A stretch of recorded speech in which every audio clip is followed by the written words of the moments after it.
संगवारी हो, राम राम, जय जोहार, जय छत्तीसगढ़। मोर नाम शेखर है। मैं नॉलेज हब कोचिंग संचालित करता हूँ रायगढ़ छत्तीसगढ़ में, आपके अपन प्रदेश छत्तीसगढ़ में। भैया पहले तो आप मन करा माफी मांग लेता हूँ, काबर के एक तो व्हाइट बोर्ड में शूट करत हूँ और लाइट इतना चकचका दी से कि एकरा जो लिखी से ना आप मन ला ठीक से नहीं दिखाई दी, लेकिन मैं इतना बढ़िया लगा दी हाँ कि आप मन भाई नोट कर लिया। बाकी सब तो बढ़िया अच्छा सुघर सुघर दिखत है, तो एकर ब पहले माफी मांग लेता हूँ। और अब आज के समाचार ला शुरू करत हूँ। हिंदी में आता हूँ और शुरू करता हूँ। तो पहला जो समाचार है वो आमचो बस्तर आमचो पुलिस अभियान से है। आमचो बस्तर आमचो पुलिस अभियान, जैसा कि दंतेवाड़ा अंचल में लोन वर्राटू अभियान चल रहा था, इसके बारे में हम पहले भी चर्चा किए हैं, अगर आप याद कर पा रहे हो। तो ये घर वापसी का अभियान था। किनका? तो वो जो नक्सल क्षेत्र से या नक्सलवादियों से जुड़ गए हैं। नक्सल क्षेत्र में रहना तो उनकी अपनी मजबूरी है क्योंकि वो उस जगह के रहवासी हैं, लेकिन दिशा भटक करके अगर वो नक्सलवाद से जुड़ गए हैं तो उन्हें मुख्य धारा में जोड़ने के बहुत सारे प्रयास बस्तर अंचल में चल रहे हैं, जिनमें एक लोन वर्राटू था और एक जो दूसरा था वो आमचो बस्तर आमचो पुलिस अभियान था, जिसमें पुनर्वास योजना पर जोर दिया जा रहा है और जो नक्सलवाद की तरफ मुड़ गए हैं हमारे युवक युवतियां, उनको बेहतर जीवन के लिए प्रेरित किया जा रहा है और इसका रिजल्ट अब आना शुरू हो गया है। बहुत सारे लोग जो कि अपनी दिशा भटक चुके थे वो घर वापसी कर रहे हैं। बधाई हो बस्तर पुलिस को, बधाई हो दंतेवाड़ा पुलिस को। आगे बढ़ते हैं। चकरभाटा एयरपोर्ट विवाद, ये बहुत चर्चा में रहा है इन दिनों और आज इस पर एक छोटी सी जानकारी और मिली तो मैं चर्चा कर रहा हूं। मैं पहले भी इस पर आपको बता चुका हूं। एक्चुअल में समस्या क्या है आज खुल करके सामने आई। चकरभाटा एयरपोर्ट निर्माण हो तो रहा है, उसका रनवे भी बनना है और आसपास की बाउंड्री वॉल आदि का निर्माण भी होना है। लाइसेंस के आवेदन तो किया जा चुका था और हाल फिलहाल में एक समाचार आपने ये भी सुना कि बिलासपुर भोपाल बिलासपुर फ्लाइट भी संचालित होगी।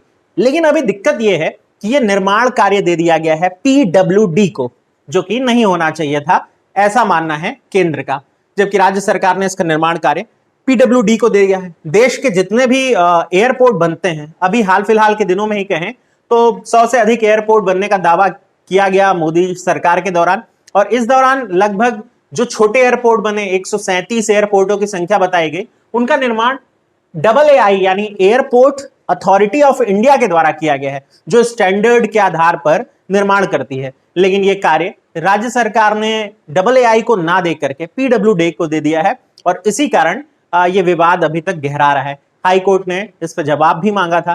राज्य सरकार देखते हैं क्या अपना दावा पेश करती है। 2012 से ये प्रयास चल रहे हैं और अब हम 2020 में हैं। सबसे मनहूस साल जा रहा है वैसे। चलिए आगे बढ़ते हैं, फिर बात करते हैं। वैसे एक समाचार ये भी रहा कि आज हमारे बहुत महत्वपूर्ण एक एक्टर चैडविक बोसमैन का निधन हो गया। उम्मीद है आप उन्हें जानते होंगे, परिचित होंगे। ब्लैक पैंथर का किरदार निभाते थे और छत्तीसगढ़ पीएससी जिस साल ये रिलीज हुई थी फिल्म, उस साल का पेपर लोगों का बहुत खराब हुआ था और सारे लोग निकल करके यही देख के सुकून प्राप्त किए थे।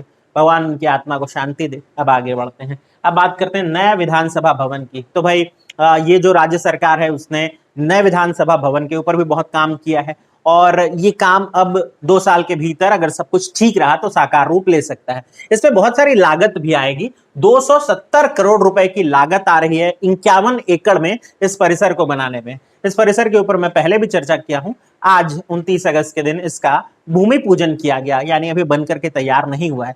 बहुत ही भव्य रूप से इसको बनाया जा रहा है। इंद्रावती भवन और महानदी भवन के पीछे ये विधानसभा भवन स्थित होगा, जहां 2 साल अगर सब कुछ ठीक रहा तो उसके बाद हमारे विधानसभा के सत्र आयोजित होंगे।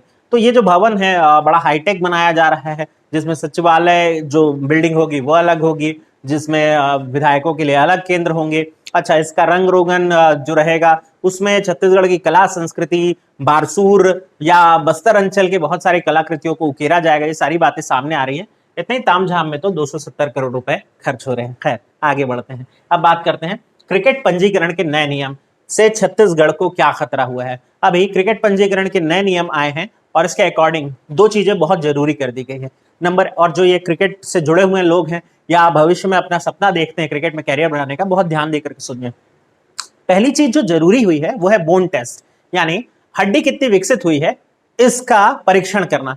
उम्र के साथ आपकी हड्डियों में मौजूद तत्वों की मात्रा का अनुपात नापा जाता है और इससे पता चलता है कि कोई व्यक्ति कितने उम्र का हो सकता है। भाई लाश वगैरह की शिनाख्त भी की जाती है ना, तो इसी आधार पर की जाती है। सीआईडी तो देखते होंगे ना। खैर आगे बढ़ते हैं और दूसरी महत्वपूर्ण चीज पर आते हैं। दूसरी महत्वपूर्ण चीज है आपके जन्म का पंजीयन। अब ये क्या होता है जन्म का पंजीयन, इसे समझते हैं भाई। बच्चे के जन्म के बाद आमतौर पे तो माना जाता है कि तुरंत ही जन्म प्रमाण पत्र बना लेना चाहिए, लेकिन यहां नियम कह रहे हैं कि यदि बच्चे के जन्म के 2 साल के भीतर जन्म प्रमाण पत्र नहीं बन पाया है तो 16 से फिर जब वो 19 के लिए खेलने जाएगा तो ऐसे में उसे केवल 1 साल मिलेगा खेलने के लिए, 2 साल नहीं मिलेगा। और जिनका जन्म प्रमाण पत्र 2 साल के भीतर पंजीकृत हो गया है वो 2 साल खेल पाएंगे। तो भाई आप देखें, अगर आप इसमें कैरियर बना रहे हैं तो थोड़ा देख लें। अब आगे बढ़ते, कनकी। कनकी या कनकेश्वर धाम, जिला कोरबा, हम पहले भी चर्चा की। यहाँ एक प्रवासी पक्षी है, एक प्रजाति है, वो आकर के अपना समय बिताती है और उस प्रवासी पक्षी का नाम है एशियन ओपन बिल स्टार्क। बहुत अच्छी बात है और बहुत सही बात भी है, लेकिन अभी जो लगातार बंगाल की खाड़ी के सिस्टम के कारण छत्तीसगढ़ में बारिश का जो दौर चला, भादो माह की बारिश ने बहुत कुछ बहा दिया है अपने साथ।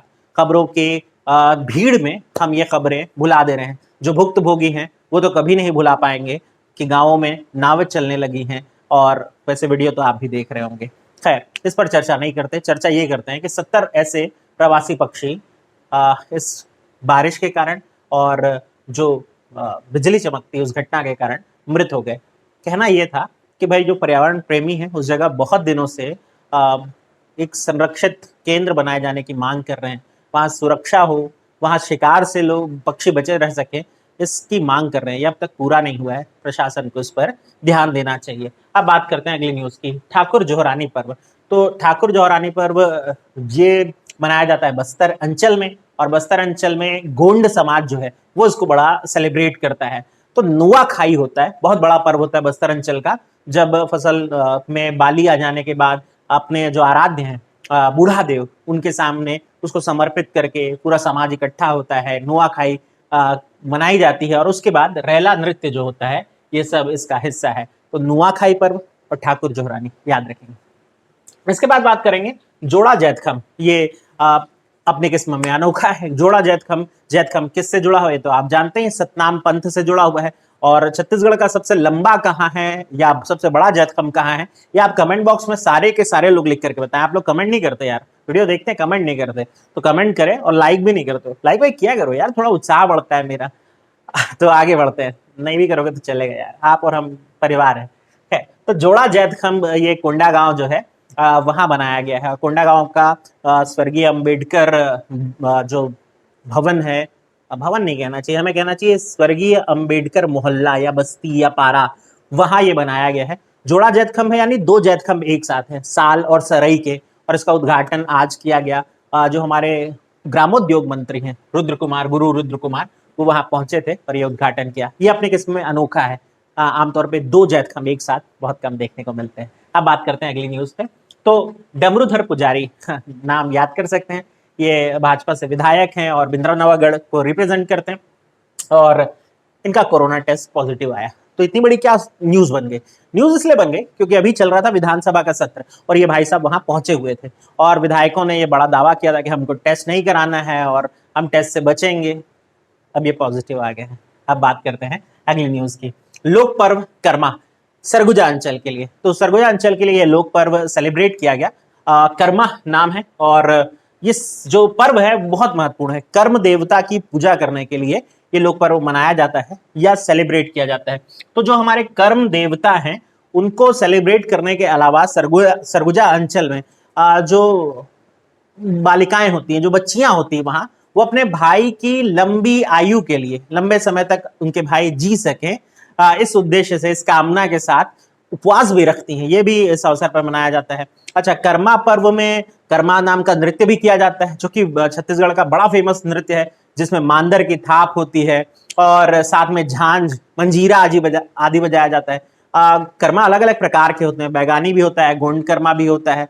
लेकिन यहाँ बात हो रही थी जो कर्मा मनाया गया सरगुजा अंचल में, 4 दिन का मुख्यतः आयोजन होता है इस क्षेत्र में, और कदम्ब वृक्ष की डाली घर के आंगन में लगा करके ये सेलिब्रेट भी किया जाता है। तो बहुत महत्वपूर्ण होता है, और ये नृत्य भी बहुत महत्वपूर्ण होता है, कर्मा नृत्य जिसे कहते हैं।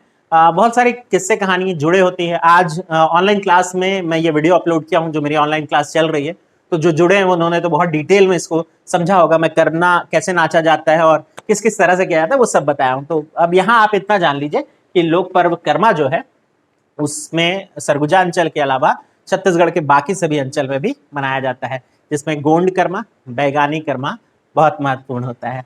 इसके अलावा बात करते हैं हॉकी की नर्सरी। किसे कहते हैं हॉकी की नर्सरी? जिला राजनांदगांव को। और आप जानते हैं ये किसने कहा था? ये खुद हॉकी के जादूगर मेजर ध्यानचंद ने कहा था।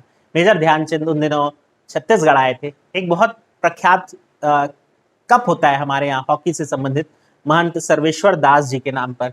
महंत सर्वेश्वर दास हॉकी ट्रॉफी है, उसके लिए वो आए थे और उन्होंने यहाँ राजनांदगांव अंचल में बालिकाओं को हॉकी खेलते देख करके प्रभावित हो गए बहुत, और उस प्रभाव में उन्होंने कहा था कि ये जगह तो मुझे हॉकी की नर्सरी लगती है और आने वाले भविष्य में यहाँ से देश के लिए प्रतिभाएं जरूर निकलेंगी। और प्रतिभाएं निकली भी, और वो प्रतिभाएं मृणाल चौबे, रेणुका यादव, नीता डुमरे, सबा अंजुम जैसे नाम जो छत्तीसगढ़ के अंचल से निकले और देश के लिए हॉकी खेल करके नाम भी ऊंचा किए, तो आप इनको भी याद रखें।